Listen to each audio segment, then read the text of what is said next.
누가복음 11장과 마태복음 6장의 말씀입니다. 누가복음 11장부터 읽겠습니다. 예수께서 한 곳에서 기도하시고 마치심에 제자 중 하나가 여짜오되 주여, 요한이 자기 제자들에게 기도를 가르친 것 같이 우리에게도 가르쳐 주옵소서. 예수께서 이르시되 너희는 기도할 때에 이렇게 하라. 아버지여, 이름이 거룩히 여김을 받으시오며 나라가 임하시오며 우리에게 날마다 일용할 양식을 주시옵고 우리가 우리에게 죄 지은 모든 사람을 용서하오니 우리 죄도 사하여 주시옵고 우리를 시험에 들게 하지 마시옵소서 하라. 마태복음 6장 9절입니다. 그러므로 너희는 이렇게 기도하라. 하늘에 계신 우리 아버지여, 이름이 거룩히 여김을 받으시오며 나라가 임하시오며 뜻이 하늘에서 이루어진 것 같이 땅에서도 이루어지이다. 오늘날 우리에게 일용할 양식을 주시옵고 우리가 우리에게 죄 지은 자를 사하여 준 것 같이 우리 죄를 사하여 주시옵고 우리를 시험에 들게 하지 마시옵고 다만 악에서 구하시옵소서. 나라와 권세와 영광이 아버지께 영원히 있사옵나이다. 아멘. 이것은 하나님의 말씀입니다. 하나님의 말씀은 능치 못함이 없습니다. 할렐루야. 할렐루야. 1983년 극동방송 주최 복음송 경영대회에서 입상한 이후에 CCM 가수의 길을 걸어서 40년째, 올해가 40년째인데 손영진님 젊은 날 저 맑은 목소리 때문에 제가 너무너무 좋아했던 CCM 가수입니다. 부러운 것은 우선 1번 목소리. 60대에 들었는데도 어떻게 저런 맑은 소리를 낼까? 쓸데없이 고함 지르지 않았는가 보다. 성질 막 부리지 않았는가 보다. 당연히 술, 담배 안 했는가 보다. 잘 관리했구나. 많이 부럽습니다. 그러나 더 아름답고 부러운 것은 40년 동안 어떻게 그 길을 갔을까? 한결같이 저렇게 하나님을 높이고 찬양하며 살까? 아직도 어떻게 저렇게 우아하고 곱게 주님을 높일까? 너무 부럽고 아름답습니다. 여러분, 세월의 풍파를 어떻게 맞든 거친 소리 하지 맙시다. 그리고 거친 형상 하지 맙시다. 그렇게 살아낼 수 있다면 참 좋겠습니다. 할렐루야. 하나님 아버지 감사합니다. 이 아침 저희는 다시 주님의 말씀 앞에 섭니다. 하나님의 말씀이 때로 참 무겁지만 우리 주님께서 내 짐은 쉽고 내 멍에는 가볍다 하신 말씀을 생각하며 내가 엉뚱하지 않다면, 내 삶이 엉터리, 내 영혼이 망가지지 않았다면 이 말씀이 즐겁게 들을 수 있는 무겁기만 말씀이 아님을 깨닫게 될 줄 믿습니다. 오늘 오셔서 저희 영혼을 고치시고 삐뚤어진 마음을 주님의 말씀으로 고쳐 주시옵소서. 하나님의 말씀이 사람의 생각을 이기는 줄 믿습니다. 오늘 아침 저희 속에 그 일을 시작하여 주시옵소서. 감사합니다. 존귀하신 주 예수님 이름으로 기도하옵나이다. 아멘. 할렐루야. 사람들이 자주 사용하는 말들 속에는 은근히 중심을 찌르고 지나는 중요한 뜻이 있는 것 같습니다. 그래서 귀를 기울이게 됩니다. 다 먹고 살자고 하는 짓 아닌가라는 말도 그렇게 들립니다. 먹고 사는 문제가 인생사에 중요한 문제가 된다라는 의미가 담겨 있겠죠. 이것을 함부로 다루어서는 매우 힘들어질 거다. 그래서 먹고 사는 문제 때문에 매달렸는데 성실하게 사는 삶이 가능해지는 것이죠. 먹고 사는 양식의 문제는 중요합니다. 인류의 문화를 발전시켰고 때론 그것 때문에 전쟁이 일어나기도 했습니다. 어쩌면 먹고 사는 문제 때문에 역사가 발전해 왔다고 말하는 것이 한편의 관점으로는 사실이기도 하겠습니다. 그런 의미에서 우리 주님의 기도를 계속 생각해도 될까요? 먹고 사는 문제가 얼마나 중요했으면 우리 주님도 인생을 위한 기도의 첫 자리에 이 기도 제목을 놓았을까? 일용할 양식을 구하는 기도 말입니다. 두 번의 묵상을 끝냈지만 다시 한 번 더 묵상의 고리를 풀어내어 마음에 새겨야 할 뜻이 있겠다 싶어서 일용할 양식을 위한 기도 세 번째 강론을 준비했습니다.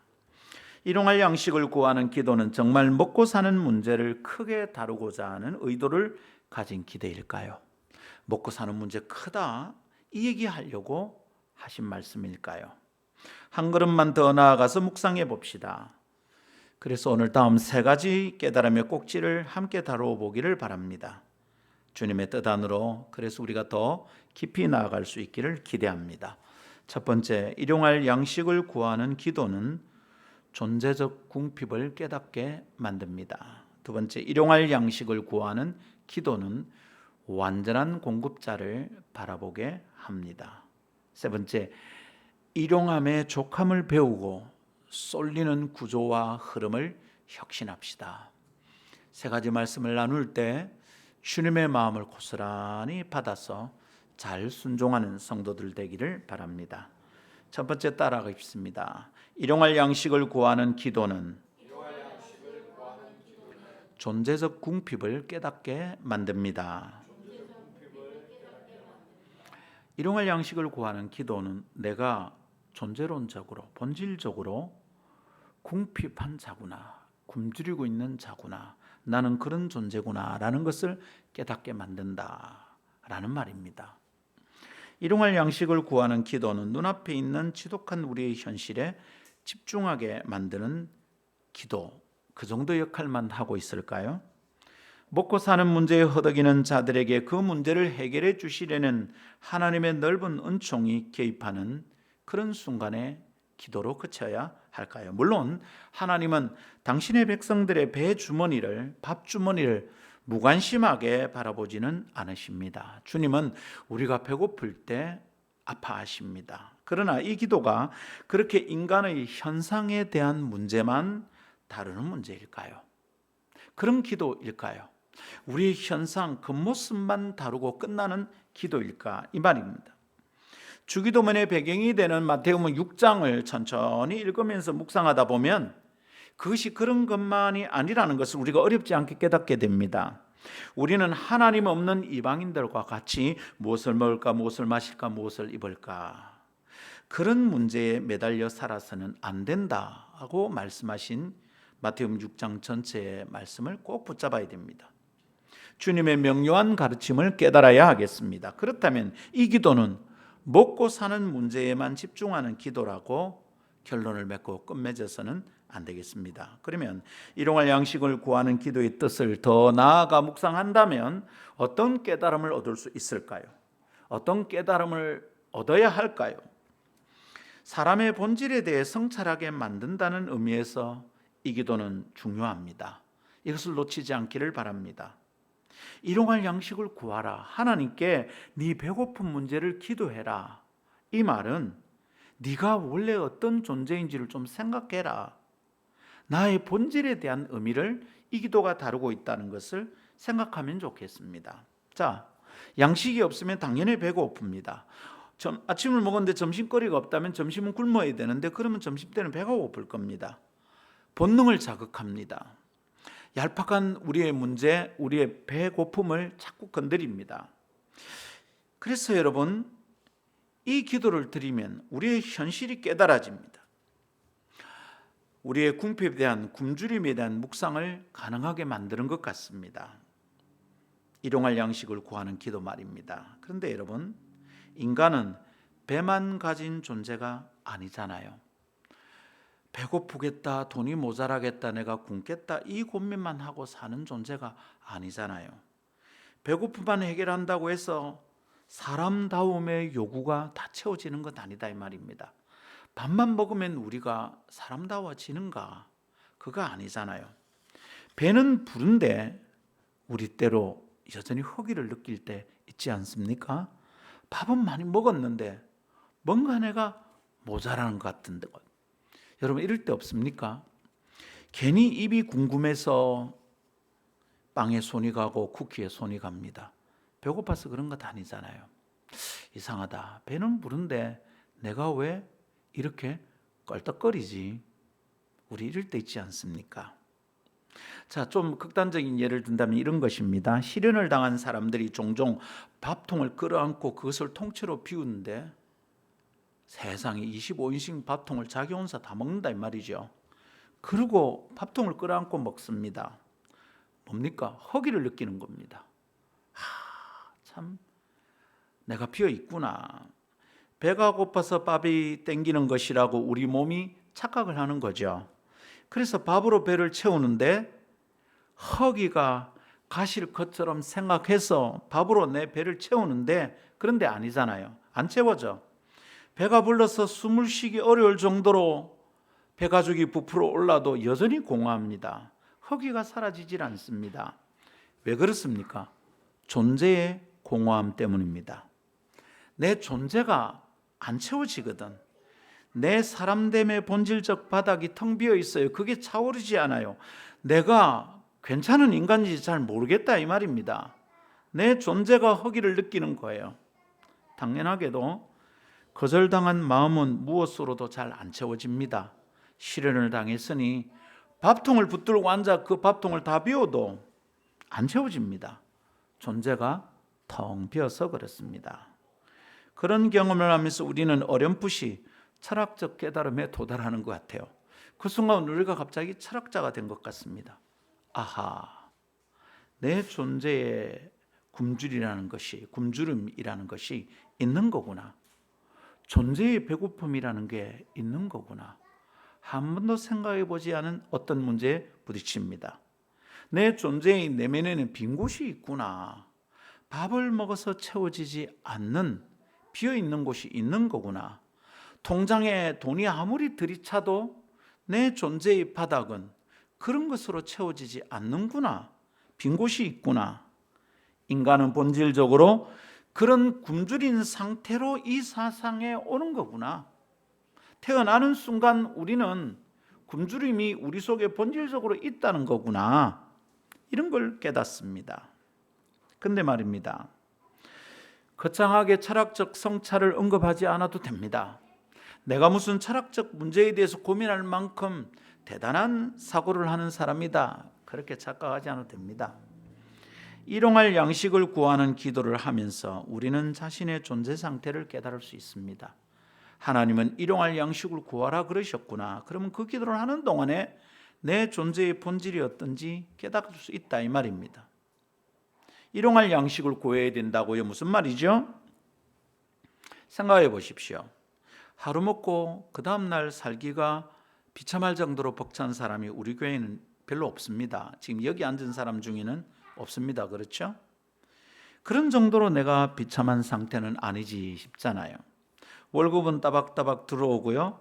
적당한 양의 저축이 진행되고 있잖아요.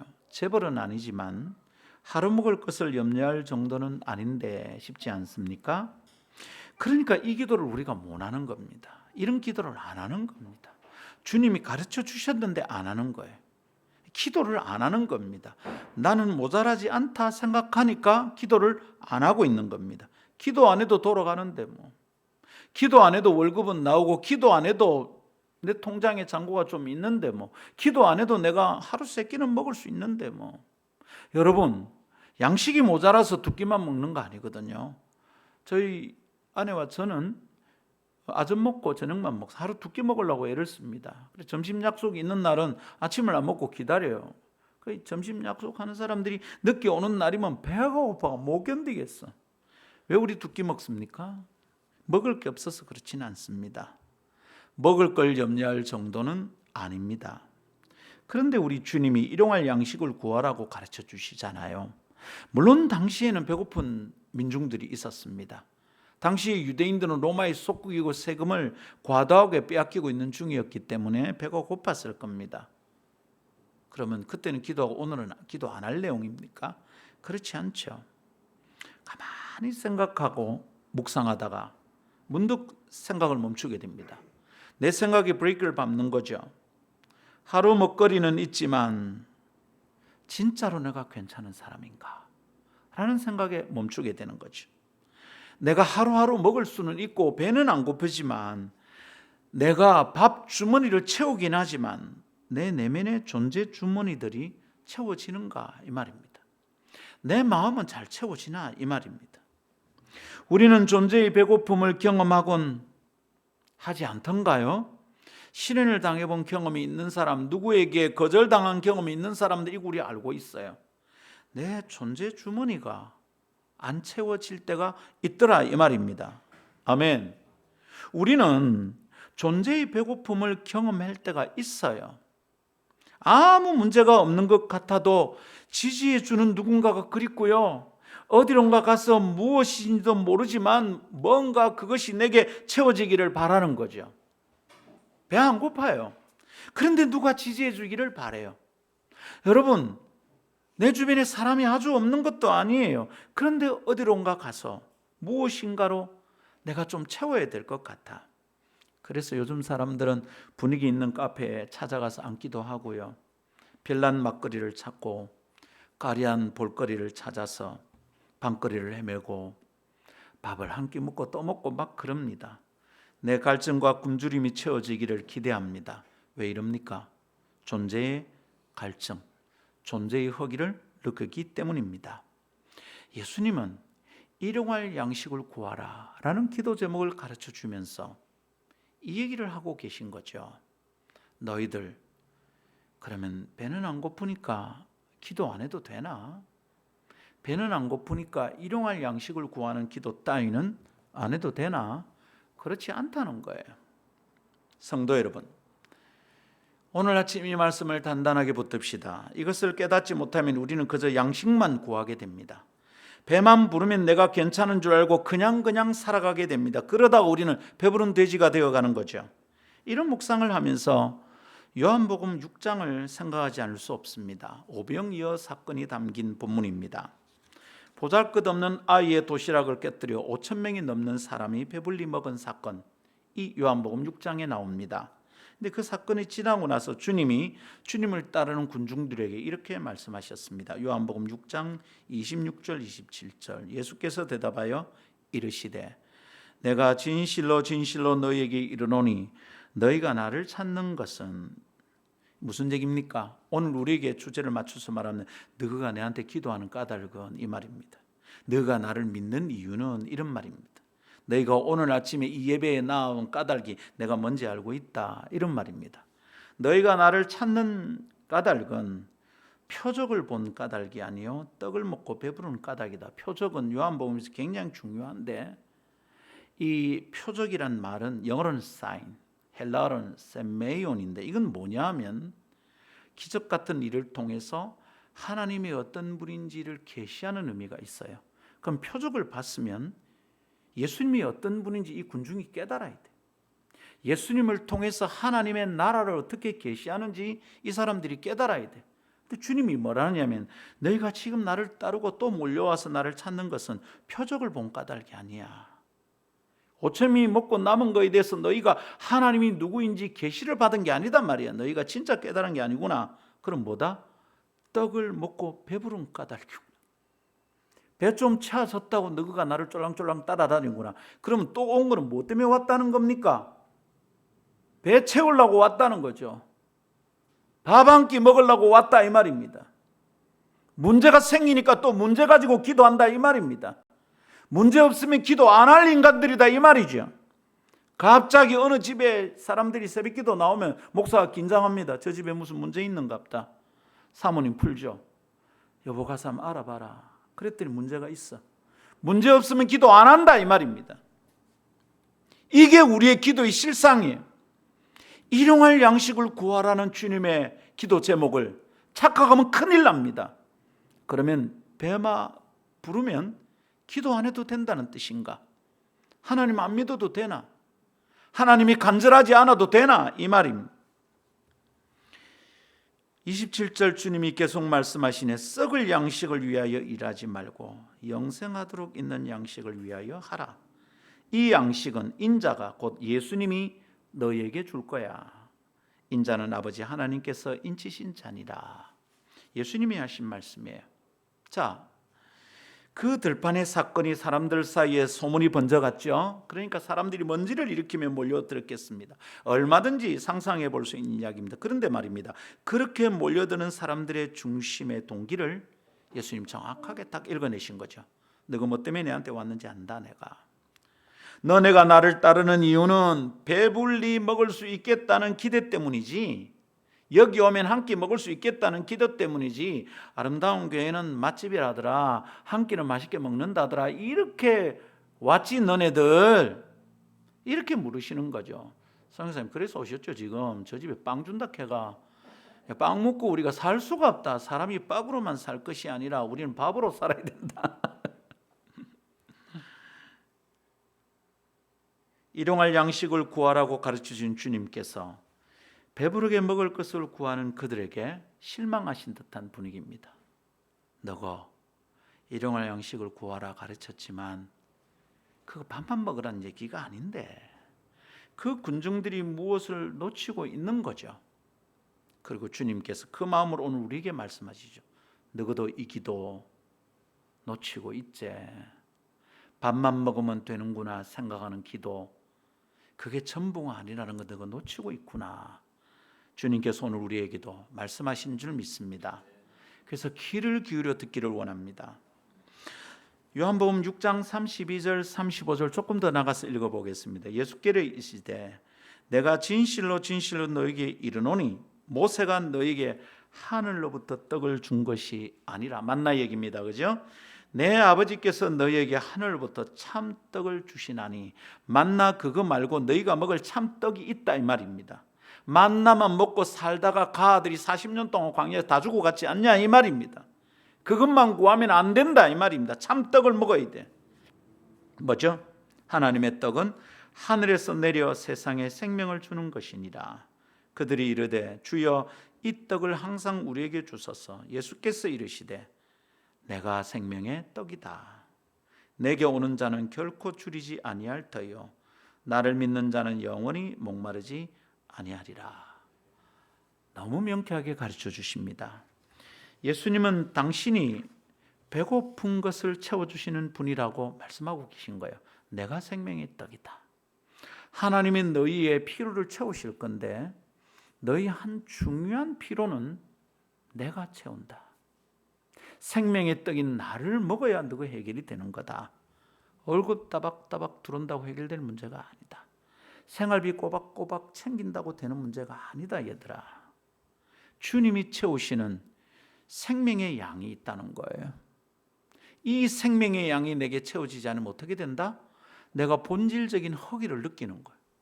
내게 생명이 채워지지 않는다. 목숨은 살아있는데 생명이 안 채워진다 이 말입니다.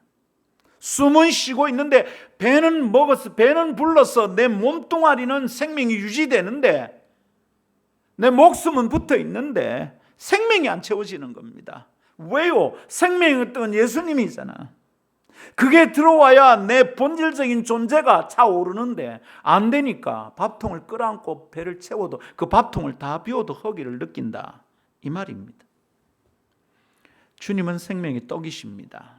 그런데 그 굶주림의 해결하는 것이 밥주머니만을 의미하지 않는다는 거예요.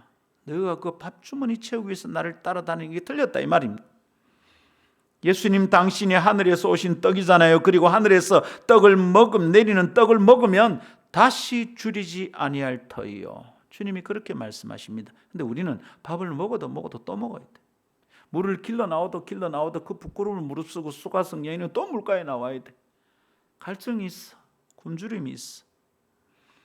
예수님을 먹는 자, 예수님을 품고 모시고 사는 자, 예수님으로 채우고 살아가는 자들은 그 본질적인 존재의 굶주림부터 벗어나게 된다는 뜻입니다. 여러분 이 말씀 딱 붙들기를 원합니다. 무슨 굶주림입니까? 존재의 배고픔입니다. 영혼의 궁핍입니다. 배는 안 고픈데 배가 고파. 밥은 먹었는데 또 배가 고파. 치매 걸린 어른들이 그렇다면서요. 치매는 정신이 고장난 거잖아요. 머리가. 예수를 믿는데 정신이 고장난 사람들이 있는 거죠. 밥만 먹으면 되는 줄 알고 살아가고 있단 말입니다. 그러니까 때거리만 찾고 있는 거죠. 돈만 벌고 있는 거죠. 새가 빠지게 저축만 늘리고 있는 거죠. 정신 차립시다. 주님은 그저 밥주머니만 채우고자 쫓아다니는 그 사람 때, 그 버글버글한 사람 때의 그림을 안타까워하십니다. 그 주님께서 오늘 우리를 보시면 어떨까요? 그저 먹고 살자고 하는 짓 아닌가? 그러면서 열심히 사는 그 먹고 살자고 하는 짓들에 대하여 주님은 어떤 마음이실까요? 오늘 아침 그래서 우리는 발걸음을 잠시 멈추고 땀을 뻘뻘 흘리면서 열심히 살던 그 삶을 잠시 멈추고 스스로에게 물어봅시다. 내 영혼은 괜찮은가? 나는 존재의 굶주림을 해결한 사람인가? 이유를 잘 모른 채 성질이 나고 서운한 일들 속에서 이게 왜 이런지 생각해 보자 이 말입니다. 나는 내면의 본질적 궁핍에 대해서, 영혼의 굶주림에 대해서 생각해야 하는 사람 아닌가 질문하며 묵상하기를 바랍니다. 아멘. 두 번째 따라합시다. 일용할 양식을 구하는 기도는 완전한 공급자를 바라보게 합니다. 예수님께서 일용할 양식을 구하라고 가르쳐 주신 이 기도는 어떤 의도가 있는가? 본질적 굶주림에 대해 생각하게 하는 첫 번째 의도가 있고요. 두 번째는 나의 완전한 공급자가 누군지 바라보게 만든다 이 말입니다. 이 기도를 할 때마다 내 필요를 채우시는 완전한 공급자가 누구인가 초점을 자꾸 맞추어야 됩니다. 생활비 벌어다 주는 남편인가? 가끔 용돈 채워주는 딸내미인가? 아들이 노후를 책임진다고 적금을 넣고 있는데 그 적금 통장인가? 나의 완전한 공급자는 누구인가 바라보게 만든다 이 말입니다. 주님은 굶주림의 문제에 대하여 하나님께 기도하라 이렇게 가르치시는 거죠. 너가 배고플 때 기도하라 이 말입니다. 단순하게 말하면 배고픔의 문제를 하나님께 구해도 된다 이 말입니다. 이런 것까지 기도해야 되나? 기도해도 된답니다. 주님께 구해도 된다는 뜻이고요. 하나님께서 그 문제를 풀어주신다는 뜻입니다. 그것은 하나님의 능력에 대한 설명이고요. 하나님의 마음에 대한 뜻을 담고 있는 말씀입니다. 여러분, 우리가 배고플 때 도와주시려면 그분은 도와줄 수 있는 능력이 있어야 됩니다. 근데 두 번째, 능력만 있으면 안 되고 도와주고 싶은 마음도 있어야 됩니다. 능력이 있는데 도울 마음이 없는 자들은 이 능력이 어떻게 쓰입니까? 폭력이 됩니다. 세상은 가진 자의 의도하지 않는 폭력으로 고통하고 있습니다. 가진 자는 그게 폭력이라고 생각 안 합니다. 그런데 가진 자가 베풀 마음이 없으면 가진 것은 폭력이 됩니다. 이것을 우리는 다른 말로 설명하고 있습니다. 뭐라 그러죠? 갑질이라고 그럽니다. 굉장히 무서운 말입니다. 그리스도인은 절대로 흉내도 내서 안 될 일입니다. 문제를 풀어줄 만한 능력을 가져도 그 힘으로 문제를 풀어주고 싶은 마음이 없다면 그 능력자에게 우리의 문제를 들고 나가는 것은 의미가 없습니다. 우리가 한 능력자를 알고 있잖아요, 그죠? 런닝맨에 나오는 능력자 김종국이. 근데 그 능력자 그 게임을 보면 잔인합니다. 확확 다 뜯어버립니다.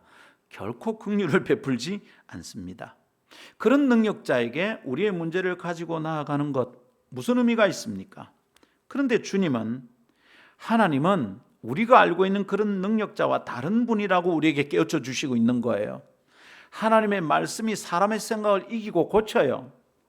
하나님은 일용할 필요를 구하는 자들의 기도에 응답하실 능력을 가지신 분이고요. 그리고 응답하고 채워주고 싶어 하시는 분입니다. 이 두 가지를 깨닫는 게 얼마나 감사한지. 그것을 깨닫고 믿는데 우리에게는 어려움이 없습니다. 왜냐하면 이 기도가 어떻게 시작되었는지 생각해 보면 알 수 있습니다. 이 기도 어떻게 시작되었죠? 하늘에 계신 우리 아버지여 라고 시작했습니다. 하늘에 계시다는 것은 그저 하나님의 물리적 좌표 아닙니다. 그분은 몸을 가진 존재가 아니기 때문에 물리적 좌표가 존재할 리가 없습니다. 그럼 이게 뭡니까? 하늘에 계시다는 것은 그저 하나님의 좌소에 대한 설명만이 아니라 하나님의 능력의 무한함에 대한 설명인 셈입니다. 하늘에 계시다, 하나님은 전능하시다 이 말입니다. 그런데 그 전능하신 하나님이 뭐라고요? 우리 아버지가 되신다 이럽니다. 놀랍지 않습니까? 너희 아버지가 누군데? 우리 어릴 때 막 친구들하고 싸울 때 그랬거든. 니 우리 아버지한테 일러준다? 너가 아버지 누군데? 너가 아버지가 하늘 대한구가. 우리 이랬단 말이죠. 경상도 사람들은 이해하는 말이죠. 하늘 대한구 이게 도대체 뭔 말이고? 너가 아버지 하늘 대한구가. 그럴 때 우리가 말이 막힌다고. 우리 아버지는 농꾼인데, 우리 아버지는 그냥 회사 다니는 사람인데 너가 아버지 하늘 대한구가 이러면 우리 말이 콱 막혔거든. 근데 이 기도가 우리가 가르쳐주는 게 뭡니까? 그래, 우리 아버지 하늘 대한구다 이거지. 할렐루야. 등이 든든하고요, 배가 든든해집니다. 주님은 우리가 그분의 자녀가 되고 하나님이 우리 아버지가 되심을 명심하라시는 거예요. 너가 마음으로 쪽팔리게 구질구질하게 하지 마라. 내가 네 아버지다 말씀하시잖아요. 너가 마음으로 도대체 그렇게 비굴하게 만지시고 말씀하시는 거죠. 그래서 여러분, 김 목사가 그래서 당당한 겁니다. 예. 성교사님 놀랬지? 김 목사 주일 예배 왔는데 뭐 이 숫자가 와 이런 너 깜짝 놀랬지? 코로나하고 갑자기 다 사라졌어요. 이 집단 감염이고 경찰이 우리 건물을 포위를 했어. 그 기도에 와 있던 분들이 쫄아가지고 다 사라졌어요. 그리고 안 돌아와요. 근데 쫄지 않습니다. 뭐 대단합니까? 사람이 와서 대단한 목사가 되고 사람이 적으면 쪽팔리는 목사라면 이 목사가 하나님을 의지하는 거가 사람을 의지하는 거가. 그래서 이러고 있습니다. 오늘 잘 오셨습니다. 이게 제 본바닥입니다. 할렐루야. 하나님은 우리 아버지가 되고 우리는 그분의 자녀다. 여러분, 이것을 잊으면 우리는 모든 걸 잃은 겁니다. 통장에 잔고가 있어도 우리는 거지입니다. 하나님을 아버지로 모신 자들이 그 아버지에게 구하는 것은 너무도 당연하죠. 아빠라고 부르랍니다. 하늘에 계신 아버님 하나님, 이게 아니고 하늘에 계신 우리 아빠, 이렇게 기도해도 된답니다. 기도하는 건 당연한 거죠. 그런 기도는 특별 새벽기도 같은 것과 다릅니다. 그냥 일상의 기도입니다. 특별 기도가 아니라 일상의 평범한 보통 기도입니다. 하나님 도와주십시오. 이 보통 기도예요. 특별 새벽기도 안 해도 돼. 특별 금식기도 안 해도 돼. 매일 기도하면 돼. 그게 일용할 양식을 구하는 기도예요. 그렇게 기도하면 전능자께서 우리의 일용할 필요를 채우신다, 이 말씀입니다. 믿으십시오. 믿고 이 특권을 사용하십시오. 기억하십시오. 하나님은 내 아버지십니다. 아빠 하나님이십니다. 그분은 내 밥 주머니에 대하여 긍휼히 여기십니다. 내가 배고파하는 것을 그냥 두고 보지 않으십니다. 그러나 그것만이 아닙니다. 하나님 아빠는 내 존재적 배고픔, 내 존재의 본질이 줄이고 고통하는 것에 대한 관심이 크십니다. 그때 우리는 무슨 양식을 먹어야 되는 거예요? 생명의 떡을 먹어야 되는 거예요. 이 생명의 떡이 우리의 일용할 양식이 되어야 돼. 내가 40년 전에 예수 믿을 때 먹고 끝나면 안 돼. 그럼 지금 나는 거지야. 배고파서 허덕이고 있는 거예요. 매일매일 일용할 양식이 되어야 되는 줄 믿습니다. 할렐루야. 우리의 존재가 본질적으로 굶주리고 배고플 때 우리는 하나님께 기도할 수 있습니다. 하나님께 나아갈 수 있습니다. 하나님이 내 굶주림을 풀어주시는 전능자이심을 믿고 기도할 일입니다. 부족한 모든 것을 하나님께 가지고 나아갈 수 있습니다. 영육간의 모자람이 하나님으로 인해 풀어지고 하늘로부터 오는 떡으로 인하여 넉넉하게 채워지는 것을 믿고 기도합시다. 목사니까 또 조소리한다 생각하지 마시고, 저는 고3 때 예수님 영접하고 대학에 가서 철저하게 배웠습니다. 너무 가난한 집의 장남이 장학금 받으려고 내가 원하는 대학에도 못 가고 4년을 어떻게 지난지 모르겠습니다. 한 학기라도 장학금을 놓치면 학교를 못 가니까 전액을 받아야 돼. 목숨 걸고 공부했습니다. 머리가 좋아서 1등한 게 아니라 필요에 의해서 1등을 했습니다. 어떻게 살았는지 모르겠습니다. 근데 그 4년 동안 하나님 저를 엄청나게 가르치셨어요. 필요하면 구하게 만들고, 아버지한테도 돈이 없고 엄마에게도 돈이 없고 돈이 없어. 내 주변에는 가끔 여자친구가 만나면 그날은 여자친구가 밥을 사요. 여자친구 만나서 내가 밥을 사준 적이 그래 많질 않아요. 그렇죠 여보? 내한테 얻어먹은 적이 없어요. 지금도 뭐 내한테 얻어먹지를 못해요. 맨날 뭐 그건 당신이 하고 여보 이게 필요해 이러면 그 위에 구하시고 맨날 위에 구합니다. 그래서 우리는 302호, 402호 아저씨가 좀 힘들어요.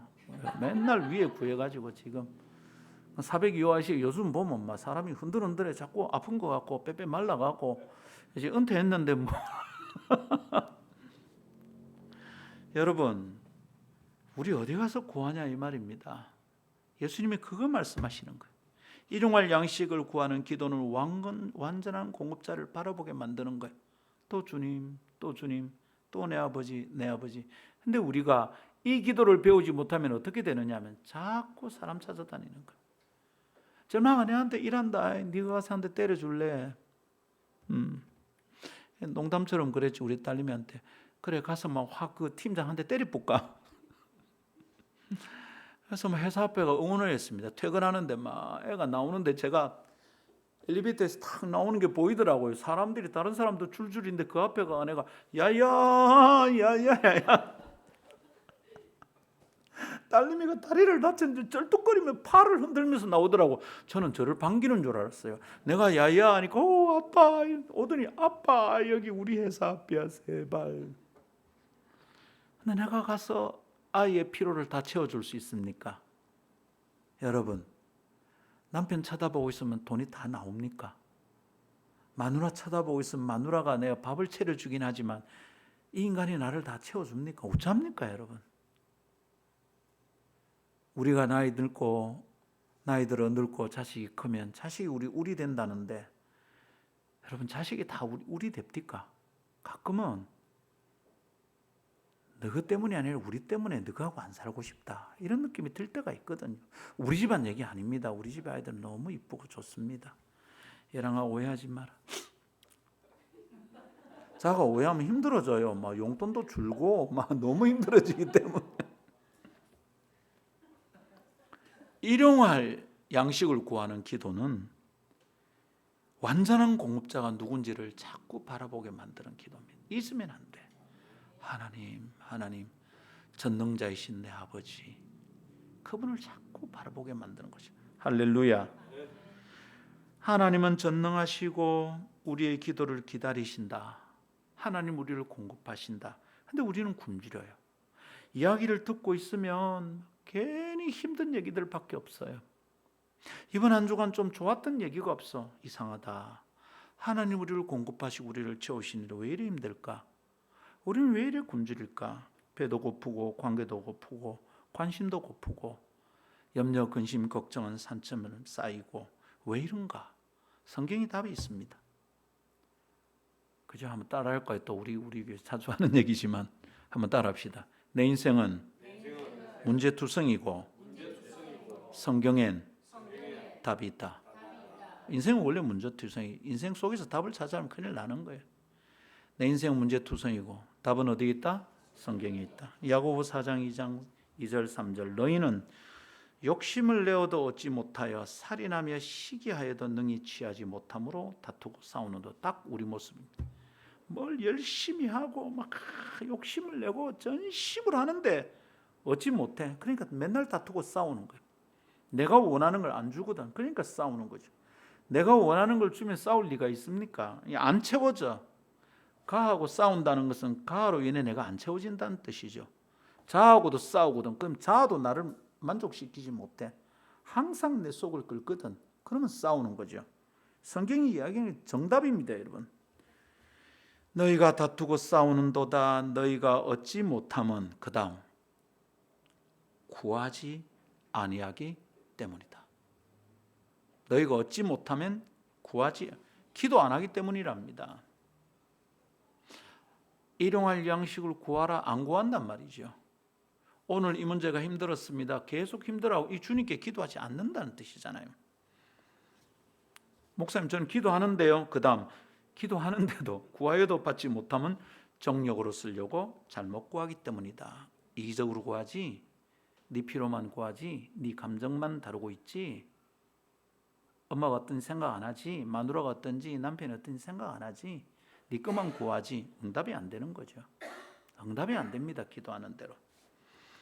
성경은 분명하게 말합니다. 기도하지 않기 때문에 얻지 못하고 잘못 기도하니까 응답이 안 된답니다. 기도하고 있다면 응답이 있고요. 응답하시는 하나님은 채우시는 분이니까 응답이 된답니다. 그런데 그 굶주림의 핵이라는 것이 밥 주머니만을 의미하는 게 아니잖아요. 주님이 하늘에서 오는 떡이라 그러시잖아요. 그리고 하늘에서 오는 떡을 먹으면 결코 다시 줄이지 않는다 그러잖아요. 그럼 우리가 어디 나가서 어떻게 기도해야 되냐 이 말입니다. 근데 기도 안 해. 내 기도를 들으셨다면 굶주림은 사라져야 되는 거잖아요. 배도 안 고프고 내 영혼도 내 존재의 바닥도 차올라야 되잖아요. 근데 왜 이래 굶주리는 거예요? 그래서 이런 찬송가는 성경적입니다. 주께 고함 없는 고로 복을 얻지 못하네 사람들이 어찌하여 아랠 줄을 모를까. 할렐루야. 도무지 기도 안 한다 이 말입니다. 여하튼 기도를 안 해. 어지가 힘들어서는 기도 안 해. 죽을 것 같아 하면서도 기도 안 해. 또 사람 찾아다녀. 미치겠다 그러면서도 밤새 고민만 하지 기도 안 해. 그러니 도무지 해결되는 경험을 할 수가 없는 겁니다. 뭡니까? 복을 내 발로 차고 있는 겁니다. 복은 발로 차고 가시채를 축구공인 줄 알고 몰고 다니는 거죠. 인생의 어려움이 떠나질 않습니다. 문제에 대해서만 항상 이야기합니다. 기분 나쁜 경험은 산같이 쌓여갑니다. 그런데 문제가 풀어지는 것을 본 적이 없습니다. 그런 이야기는 문제가 풀어졌다 이런 얘기는 낯선 다른 사람 이야기입니다. 내게는 없습니다. 그러니 단순하게 요청합니다. 오늘부터 기도합시다. 딴 얘기하지 말고 오늘부터 기도합시다. 사람 찾아다니지 말고 오늘부터 기도합시다. 밤새 끙끙거리지 말고 오늘 밤부터 기도합시다. 여기저기 대출 받을 생각 그만하고 오늘부터 기도합시다. 약속하셨는데 왜 우리 약속을 못 받습니까? 오늘부터 힘들다고만 이야기하지 말고 그 힘든 것을 주님께 가지고 나아가 기도합시다. 전능자가 계세요. 완전한 공급자가 계세요. 그렇게 하는 것이 하나님을 찬양하고 영광 돌리는 일임을 믿읍시다. 전능하신 공급자에게 우리의 시선을 고정시키는 것이 우리 문제 해결의 핵심 비결입니다. 기도합시다. 마지막 세 번째 따라하겠습니다. 일용함의 족함을 배우고 쏠리는 구조와 흐름을 혁신합시다. 하나님 나라 신학을 주장하는 사람이라면, 하나님 나라가 이루어지기를 기대하는 사람이라면 이 깨달음을 꽉 붙들어야 됩니다. 나는 일용함, 족함을 배워야 됩니다. 매일매일에 쓸 것 정도의 만족함을 누려야 되고, 쏠리고 한쪽으로 편향적으로 기우는 이 구조와 흐름에 대해서, 이 사회적 불균형에 대해서 우리는 생각해야 합니다. 이 혁신해내야 합니다. 일용할 것을 구하는 기도는 우리의 배고픔만 해결하고 나서 끝내도 되는 기도일까요? 우리는 기도를 우리 아버지여라고 기도를 시작했는데 내 아버지로만 끝나서는 안 되겠습니다. 우리의 굶주림에 대한 관심에 눈을 떠야 되겠어요. 내 굶주림 말고 우리의 굶주림에 대하여 눈을 떠야 합니다. 나만의 문제를 가지고 기도하고 끝내는 것이 아니라 우리의 문제에 대하여 관심을 가지고 기도하기 시작해야 되겠습니다. 그래서 뉴스 봐야 됩니다. 카를 바르트라는 신학자는 한 손엔 성경, 한 손엔 신문이라고 그랬습니다. 성경만 붙들고 하나님을 믿는 것 말고 신문을 읽으며 하나님의 능력이 어떻게 역사하고 하나님의 뜻이 이 땅에 어떻게 이루어져야 되는지 생각하라 이 말입니다. 우리의 문제에 관심을 가지려면 내 문제만 붙들고 살아서는 안 됩니다. 지구촌에 많은 사람들이 배고픕니다. 지구촌이 몸살을 앓고 있습니다. 참 힘든 사연들이 매일 전 세계 뉴스거리가 되고 있습니다. 제 아내는 요즘 뭘 보다가 국제뉴스 나오면 못 돌리게 합니다. 잠깐만 거기 멈춰. 팔레스타인 하마스 이거 봐야 돼. 이 여자 언제부터 이래 글로벌한 사람이 됐나 자꾸 쳐다봅니다. 그거 봐야 돼. 보다가 말합니다. 저런 쳐 죽일 놈은 안 했고 막 그렇게 말할 지경입니다. 보면 저런 웃잖아. 여러분, 그런 고통스러운 뉴스를 직면해야 됩니다. 눈 돌리면 안 됩니다. 예수님께서 이 땅에 와 피를 흘리고 십자가를, 사람들이 십자가를 바라보지 못합니다. 눈을 돌리는 거예요. 피 흘리는 십자가 말고 영광의 십자가만 자꾸 생각하는 거죠. 나의 일용할 양식과 내 일용할 문제는 풀어지는데 다른 사람의 일용할 양식은 어떻게 될까 이 말입니다. 우리 아버지는 내 아버지만이 아니고 그들의 아버지도 되실 건데 이거 어떻게 할 거냐 이 말입니다.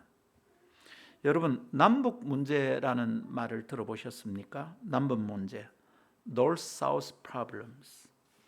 남북 문제, 언뜻 들으면 우리나라 문제 같아 보이죠? 남북 통일. 근데 그게 아닙니다.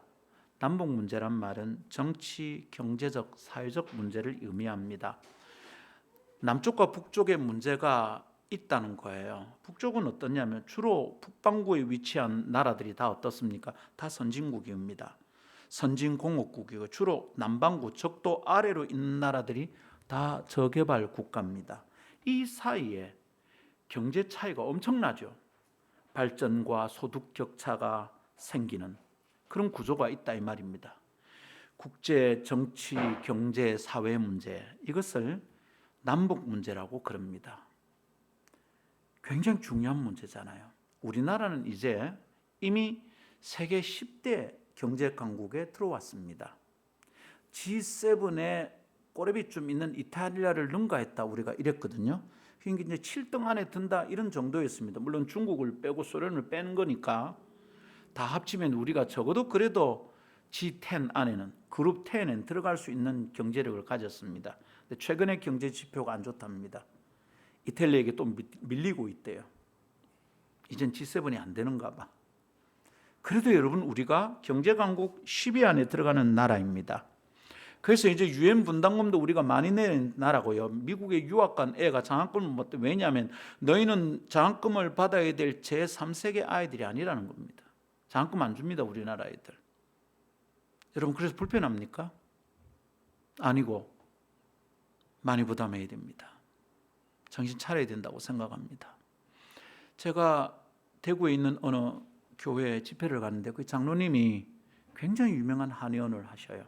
전국에서 몰려와요. 그분께 내가 약을 몇 번이나 지어 먹었습니다. 돌아가시고 이제 아들이 한의원 하는데 아들이 하니까 안 보내오네요. 예, 저를 모르는 거죠. 요셉을 알지 못하는 다른 바로가 나온 거야. 근데 이분이 집회를 하고 1박을 하고 그 다음 아침에 일어났는데 목사님 산책 좀 할까요? 이러는 거야. 연세가 이미 그때 많았어요. 70이 넘었어요. 산책을 하는데 그 마을의 저쪽 편으로 이 산과 이 산 사이에 터널이 뚫려서 큰 다리가 놓여가 있더라고요. 참, 목사님 대공사지에. 그리고 이분이 이럽니다. 목사님, 제가 세금 많이 내야 되겠지. 깜짝 놀랐습니다. 그 시골 노인이 하는 말이 도시 어떤 엘리트의 말보다 훨씬 더 넓게 사회를 보고 있었어요. 와, 한참 쳐다봤습니다. 목사님 왜 보십니까?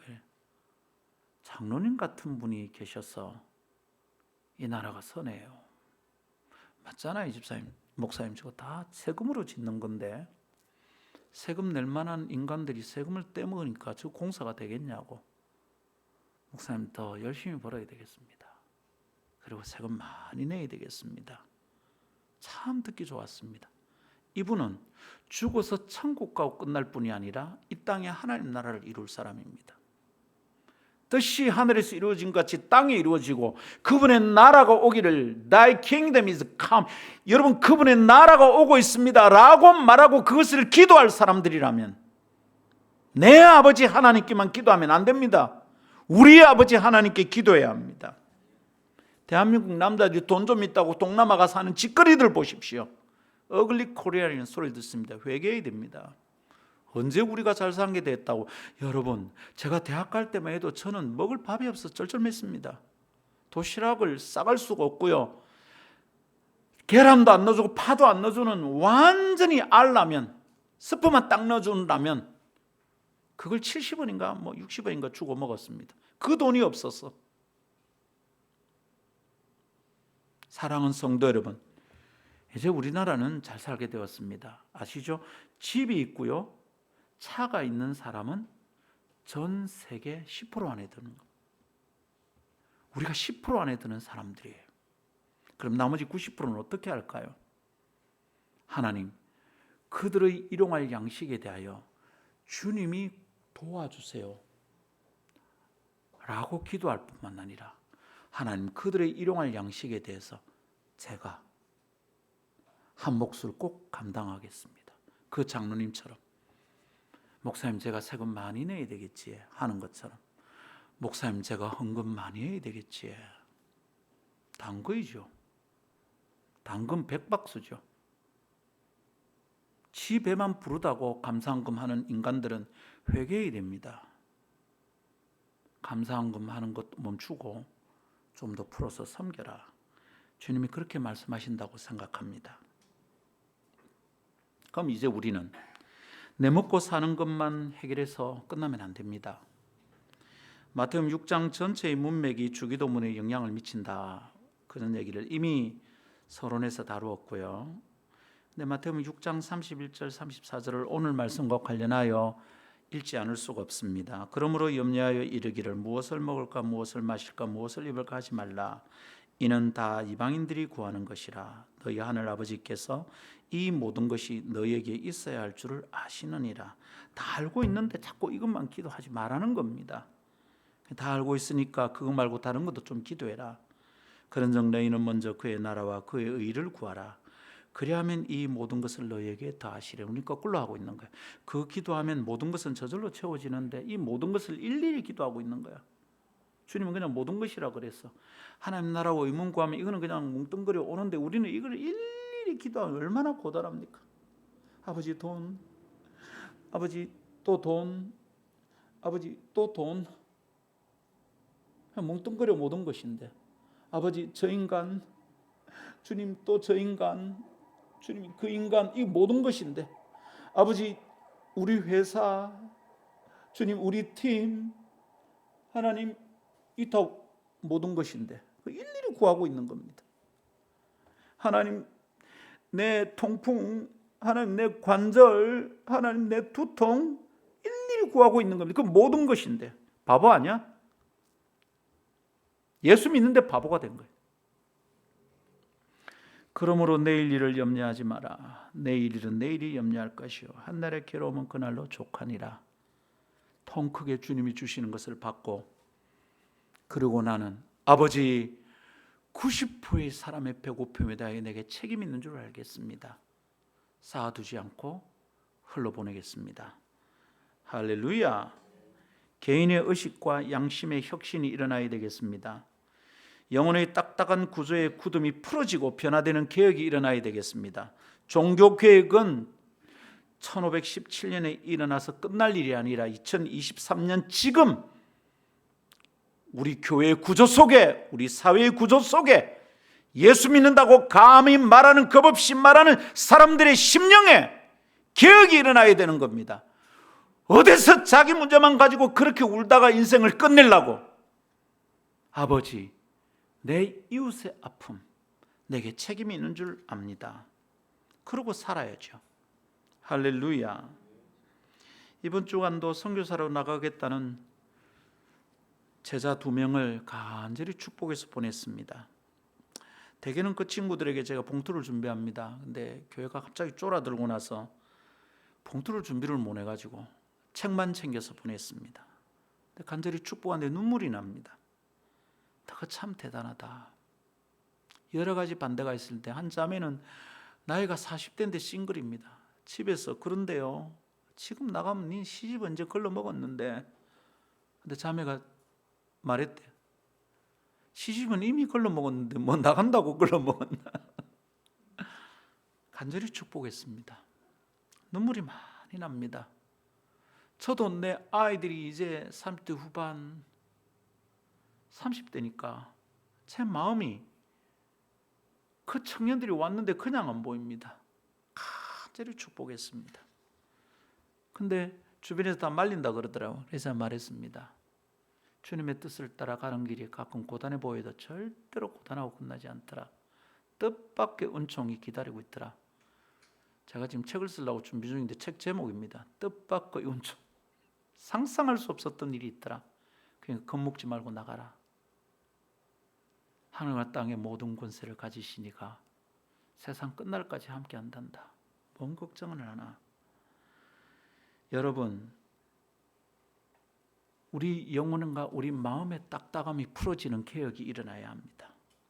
기울어진 운동장의 쏠림 때문에 더 어려워지고 힘들어지는 빈자들의 형편, 약자들의 마음, 환경에 마음을 기울여 살필 우리 내면의 개혁이 필요합니다. 내 이웃을 내 몸과 같이 사랑하라 주님이 말씀하셨습니다. 이거 별로 느낌이 안 오는 것 같아서 요새는 제가 바꿨습니다. 내 이웃을 네 개처럼 사랑해라. 반려견 챙기는 거 보면 극진해요. 그놈의 개를 옷 입히고 쪽쪽 빨고 개한테 유산을 물려준다 그러더라고요. 그래서 제가 바꿨습니다. 내 이웃을 네 개처럼 사랑해라. 여러분, 우리 내면의 계획이 매일매일 일어나기를 기대합니다. 그런 다음에 전 세계적 기울어짐의 문제를 진지하게 관심 가지고 살피도록 합시다. 과다하게 쌓아두는 것은 주님이 기뻐하지 않습니다. 부자 청년이 창고를 짓고 쌓아두고 내 영혼아 기뻐하라. 하나님 그날 저녁에 데려가셨습니다. 과도하게 쌓아두는 것 하나님의 뜻 아닙니다. 그것은 일용할 필요를 공급하시는 하나님의 능력을 불신하는 것입니다. 과도한 저장은 불안 때문이지 않습니까? 굶어본 자들은 아는 두려움이 있습니다. 배가 고파서 물만 모셔본 적이 있는 사람이 아는 불안이 있습니다. 그래서 쌓아둡니다. 괴테는 이런 말을 했죠. 눈물 젖은 빵을 먹어보지 않은 사람과 인생을 논하지 말라. 맞는 말입니다. 그런데 말입니다. 그렇게만 끝나면 안 되잖아요. 배고픔을 경험하지 않은 사람 함부로 남 도와라 얘기하지 마라. 그래서 이래 말하고 싶어요. 그래서 하나님으로 인해 채워지는 경험이 필요합니다. 하나님의 공급하심을 경험하지 않은 사람은 일용할 양식 같은 거 자꾸 말하지 마라. 채워지는 경험을 한 사람만이 아는 형편이 있는 거죠. 주님이 이럴 때 공급하시더라. 간땡이가 커지는 거죠. 주님이 이럴 때 채우시더라. 이러면 힘이 나는 거죠. 저희 선교단체에 월말이 되면 항상 통장이 빕니다. 근데 컴퓨터 선교회가 도둑이 들어서 컴퓨터를 다 도둑 맞았대요. 거기는 컴퓨터가 없으면 사역이 안 되는 곳입니다. 제가 재정 담당이 전화를 해서 바깥에 있다 소식을 듣고, 그때 그 재정 담당이 지금은 이제 선교사로 나갔다가 이번에 들어왔나요? 동티모로에서 잠시 휴가차 동티모로에 가 있습니다. 내가 전화를 했습니다. 세연아, 통장이 얼마 남았노? 목사님 조금 얼마 안 남았습니다. 알죠? 얼마 안 남은 거. 그래서 제가 말했습니다. 전액 다 빨리 보내라. 목사님 이틀 뒤에 세연아 빨리 보내라. 우리가 2번 3번 보내면 우리 건 별로 티 안 난다. 근데 우리가 1번이면 크게 위로를 받을 거다. 바로 보냈습니다. 우리가 1바였습니다. 전화가 왔더라고요. 막 울먹울먹합니다. 목사가 그 억수로 강한 남자거든요. 목사님 너무 감사합니다. 큰 힘이 됩니다. 여러분, 하나님이 채우시는 걸 경험한 사람들은 쪼잔해지지 않습니다. 우리가 돈이 없지 가오가 없습니까? 주님 우리를 공급하십니다. 그러면 마지막 하나 남음까지 탈 털어서 주님께 드려도 평안합니다. 성도 여러분, 이 경험을 하고 내 이웃을 내 강아지처럼 사랑할 수 있는 높은 수준의 성도들이 되기를 바랍니다. 말씀 정리하겠습니다. 일용할 양식을 구하라는 기도는 낮고 처참한 지경의 수준의 기도가 아닙니다. 나는 하루 먹고 살기도 힘들구나, 그래서 기도하게 되는구나, 아닙니다. 높은 차원의 주님을 바라보는 기도입니다. 내 삶이 개혁되고 주님을 따르고자 하는 즐거운 마음으로 심령의 변화가 일어나서 나를 공급하시는 완전한 공급자를 온전히 따르는 아름답고 높은 수준의 기도임을 깨닫고 매일 기도하는 성도들이 되기를 축복합니다. 찬양합시다.